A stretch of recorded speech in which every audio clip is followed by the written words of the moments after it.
Thank you so much for chatting with me, John. Thanks for working for me. So that's Well, the yeah. real issue. And now, John Stossel. You've done so much to influence people's ideas. How does that make you feel? It makes me wish I had more influence. You've won 19 Emmys. Surely that speaks Emmys to the are success stupid. you've I had. won Emmys for statist reporting, cheering on government regulation. Ick. Do you feel guilty that, you're one of those people perpetuating the idea that the government's the answer to our problems? Yes. I'm sorry. Please forgive me. When you were at the ABC doing these stories, you were surrounded by people who I presume didn't agree with you. How did that feel? Did you feel outnumbered? It felt bad. Yeah, I can imagine. It feels bad in my social life here in New York City. Right. We're all objective here. Nobody has an opinion they're reporting, except you, Stossel. Now you're doing an internet show, and it seems to be going very well. You've got 4 or 5 million views on some of your videos. How do you feel about it? Good. Yeah? We do it here in this studio, and we can do it on our own. My son, who's 28, worked in social media, said, Dad, no young person is ever going to believe what you say about free markets as long as you're on Fox. And you don't need a network anymore because you've got YouTube and Facebook especially, and you can do it on your own, and I think he's right. You mentioned your son, so Max has actually done very well with some of his videos as well, got millions of views on YouTube. Did you learn everything from him?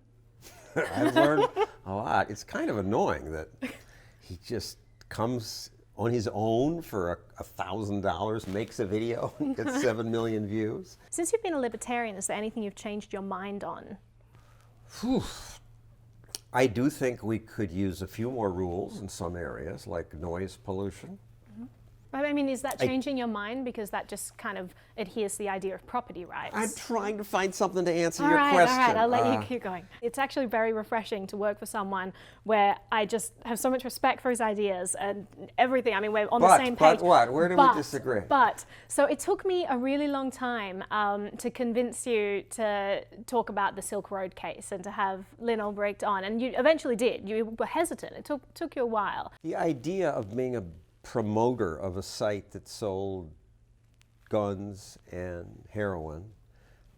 I mean, heroin, less of a problem, it's free will, but illegal weaponry and God knows what.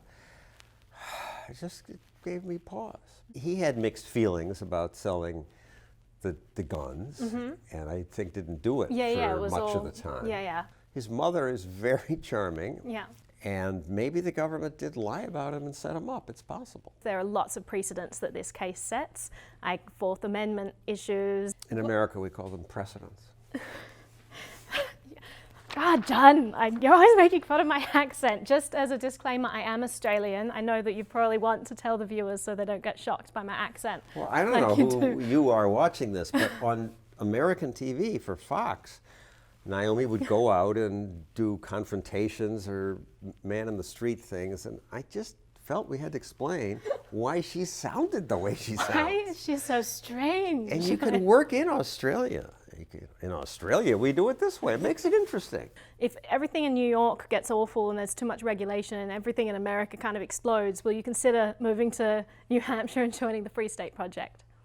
Sure. It's nice to be with people who get it and want to live a life that respects personal property and freedom. Yeah, it'd be a refreshing change from Couldn't it be in Florida or someplace warmer? What advice would you give to people who are out there trying to spread ideas of liberty? Like, how can you get through to younger generations and convince them government is not always the answer? Keep it simple. If the other side feels you've at least heard their point and agree with their goal, then you could talk about different ways to get there. It would also be good if I were a woman, I think, that more people would listen to these ideas from someone like you. I often think that if I had a moustache, people would take me a little more seriously.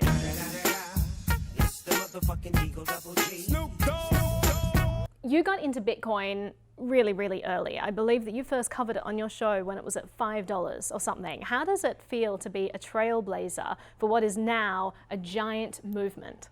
I just thought it made sense that why would you trust paper money printed by politicians who are always going to print more and are not going to stiff old people like me on Medicare, because old people vote, and there's just no solution I can see other than printing money and causing inflation.